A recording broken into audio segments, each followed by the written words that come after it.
और अब आज चुनावी तारीखों के ऐलान की। आज महाराष्ट्र और झारखंड में विधानसभा चुनाव का बिगुल बज उठा। इलेक्शन कमीशन ने तारीखों का ऐलान कर दिया।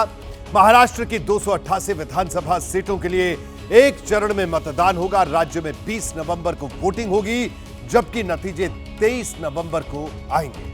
वहीं झारखंड की बात करें तो यहां 81 सीटों पर 2 दौर में मतदान होगा।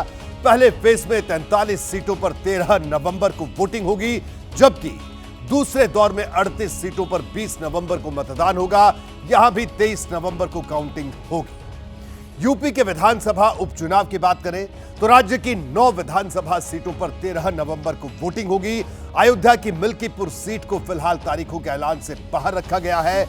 वजह कोर्ट में एक चुनावी याचिका का लंबित होना है। वहीं उत्तराखंड की केदारनाथ विधानसभा सीट पर 20 नवंबर को उपचुनाव होगा। 13 नवंबर को ही केरल की वायनाड लोकसभा सीट पर उपचुनाव होगा।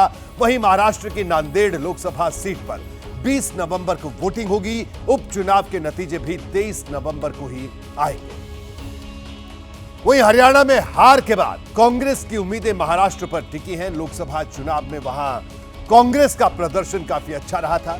अब पार्टी विधानसभा चुनाव में वैसा ही प्रदर्शन दोहराना चाहती है, इसलिए महाराष्ट्र की चुनावी तैयारियों पर कांग्रेस आलाकमान खुद नजर रख रहा है। पार्टी ने राहुल की 10 चुनावी सभाओं का ऐलान कर दिया है। उधर हरियाणा में सरकार बनाने के बाद बीजेपी के भी हौसले बुलंद हैं। Date of poll in Maharashtra would be 20th 11. इधर चुनाव आयोग ने तारीखों का ऐलान किया। उधर महाराष्ट्र में सियासी दलों ने आर पार की हुंकार भरनी शुरू कर दी। महायुति की शिंदे सरकार में डिप्टी सीएम देवेंद्र फडणवीस ने सोशल मीडिया पर लिखा, शंखनाद, दिवाली एक प्रकाश उत्सव होगी। फिर हम 20 नवंबर को दूसरा विकास प्रकाश पर्व एक साथ मनाएंगे। I am very sure that in Maharashtra, Mahayuti, we will do very well. Very confident that we in Maharashtra will be coming back to power again. Mahayuti की तरफ से विजय की तैयारी का शंखनाद हुआ तो महाविकास अघाड़ी ने कहा कि शिंदे सरकार का जाना तय हो चुका है, आएगी तो महाविकास अघाड़ी ही। भाजपा जानती है कि महाराष्ट्र में उसके हिस्से कुछ नहीं आने वाला है। महाविकास अघाड़ी वहां प्रचंड बहुमत के साथ सरकार बनाएगी। महाविकास अघाड़ी की सरकार बनेगी। जो गैर संवैधानिक सरकार है ये सत्ता से दूर हो जाएगी। जैसे लोकसभा के चुनाव लड़े उसी तरह से महाराष्ट्र के चुनाव लड़ेंगे और जीतेंगे।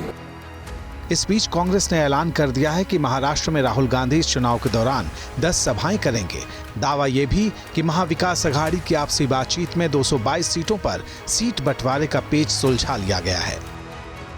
222 जगह तक हमने मेरिट पे आधार पर सीट का बंटवारा किया है और बाकी जगह हम लोग परसों के दिन पूरे कर लेंगे। राहुल जी आने वाले हैं, महाराष्ट्र में कई सभा लेंगे, गारंटी भी वही जारी करेंगे।